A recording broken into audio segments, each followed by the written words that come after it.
안녕하십니까? 오늘은 열왕기하 22장과 23장의 본문을 중심으로 말씀을 나누고자 합니다. 이 본문은 여호사밧 히스기야와 함께 남왕국 유다의 3대 성군으로 평가받는 요시야 왕에 대한 기록입니다.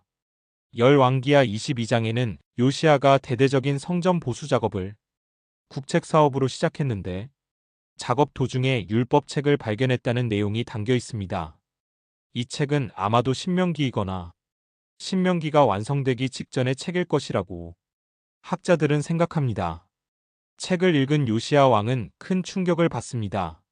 하나님께 순종하지 않을 때 받게 될 재앙이 기록되어 있었기 때문입니다. 하여 요시야 왕은 대대적인 종교개혁에 착수합니다. 그가 첫 번째로 한 일은 백성의 대표들과 관리들을 성전으로 모이게 해서 그 책을 낭독하고 그 내용대로 지킬 것을 함께 서약하게 한 것입니다. 또한 성전 안에 남아있던 이방 종교 문화를 모두 제거하고 그와 관련된 일을 하던 제사장들도 모두 파면했습니다. 요시야의 종교개혁은 철저하고 완벽하게 이루어졌습니다. 그리고 그의 종교개혁은 남왕국만의 개혁으로 그치지 않았습니다. 23장 15절을 보겠습니다. 왕은 또 느밧의 아들 여로보암이 베델에다 만든 제단, 곧 이스라엘로 죄를 짓게 한 그 제단과 산당도 헐었다. 그는 산당을 불태워 가루로 만들었고 아세라 목상도 불태웠다. 19절과 20절도 보겠습니다. 이스라엘 왕들이 사마리아 도성의 언덕마다 세워 주의 분노를 돋우었던 모든 산당을 요시야가 이렇게 헐었다. 그는 베델에서 한 것처럼 하였다. 더욱이 그는 그곳 산당에 있는 제사장들을 모두 제단 위에서 죽이고 사람의 뼈를 함께 그 위에서 태운 뒤에 예루살렘으로 돌아갔다. 이렇게 기록되어 있습니다. 북왕국 이스라엘의 멸망 후에 아시리아의 영토로 편입된 사마리아 지방에 남아있던 우상 숭배의 잔재까지 모두 파괴했다는 것입니다. 약소국인 유다가 감히 아시리아의 영토로 편입된 옛 북왕국의 영토에까지 가서 이런 일을 벌이는 것이 가능했겠느냐는 의문을 가질 수 있겠습니다. 하지만 보수적인 신학자뿐 아니라 진보적인 학자들 중에도 가능했을 수도 있다고 보는 사람이 많습니다. 이때는 아시리아가 신흥 강대국 바벨론의 힘에 밀려 거의 쇠퇴했던 시기였기에 사마리아 지방까지 신경 쓸 여력이 없었을 것이라는 해석입니다.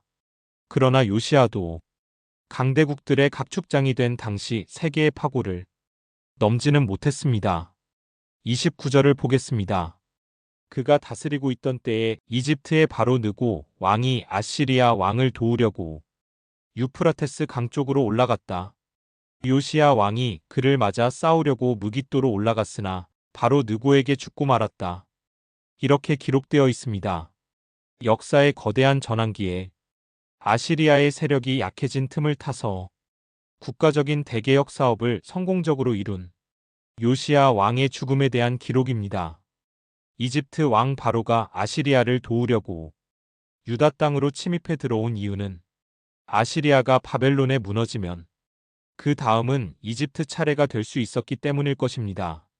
그러나 요시야는 아무리 강한 이집트 군대라도 유다 땅을 짓밟고 지나가도록 길을 열어줄 군주가 아니었습니다.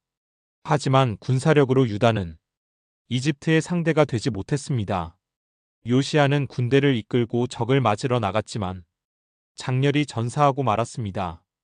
여기서 상식을 가진 사람이라면 한 번쯤 묻고 싶은 말이 있을 것입니다. 요시야는 하나님의 명을 거역한 왕이 아니었습니다. 우상 숭배를 하기는커녕 철저하게 우상을 타파한 왕이었습니다. 하나님을 위해서 그토록 헌신한 왕을 찾아보기 쉽지 않습니다. 그런데 하나님은 그런 요시야가 전장에서 죽을 위기에 처했을 때 그를 위해서 하신 일이 아무것도 없습니다. 성서 본문에 그 어떤 도움의 흔적도 나타나지 않습니다. 출애굽 때에는 이집트에 10가지 재앙을 내려 이스라엘 백성을 구출해 주셨고 또한 히스기야 왕이 위기에 처했을 때는 천사를 보내 아시리아군 18만 5천 명을 몰살시키셨는데 요시야에게는 아무런 도움의 손길도 내밀지 않으신 것입니다. 하나님은 왜 그토록 충성스러웠던 요시야를 외면하신 것일까요? 그가 무언가를 잘못했다거나 하나님의 진노를 살 만한 어떤 일을 했다는 기록은 성서 본문에 전혀 나타나지 않습니다. 여기서 한 가지 깊이 생각해보고 싶은 문제가 있습니다. 역사 비평적인 시각에서 보면 성서의 하나님은 강대국의 융성을 제어하거나 그들의 침략으로부터 자기 백성을 지키는데 성공한 적이 없습니다. 아시리아, 바벨론, 페르시아, 그리스, 로마 그 어느 제국의 부상이나 침략도 막지 못했습니다. 그들의 말발굽 아래 자기 백성이 처절하게 짓밟히는 모습을 보고서도 당신이 택한 나라와 백성을 건져주지 못했습니다. 열왕기서의 기자는 예루살렘과 남왕국 유다가 멸망한 이유를 겨우 므낫세의 악행에서 찾아냈을 뿐입니다. 히스기야의 신앙과 헌신도 요시야가 이룩한 종교개혁의 성과도 므낫세가 저지른 악행에 비하면 무게가 떨어지는 것이었을까요? 고대 근동지방에서 사는 사람들이 인식한 신은 인간의 모습을 한 신이었습니다. 인간을 대신해서 싸우는 신이었고 자기 민족에게 복도 주고 벌도 주는 인격적인 신이었습니다. 히브리 민족의 하나님도 예외는 아니었습니다.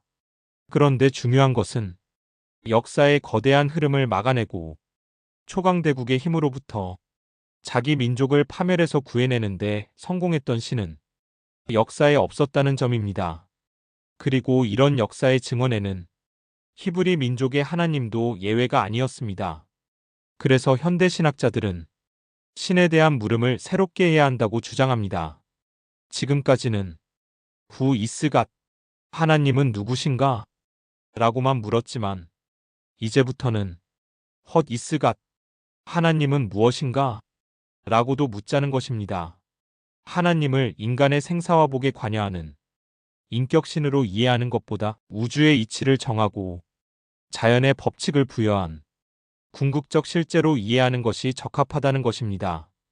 유교에서 궁극적 실제를 이나 기로 이해한 것처럼 도교에서 궁극적 실제를 도로 이해한 것처럼 불교에서 궁극적 실제를 공이나 연기법으로 이해한 것처럼 우리 기독교 공동체가 인격적 유일신으로 인식한 하나님에 대한 이해도 인격적 존재를 넘어서는 초인격적인 그 무엇으로 인식의 지평을 넓혀야 한다는 것입니다.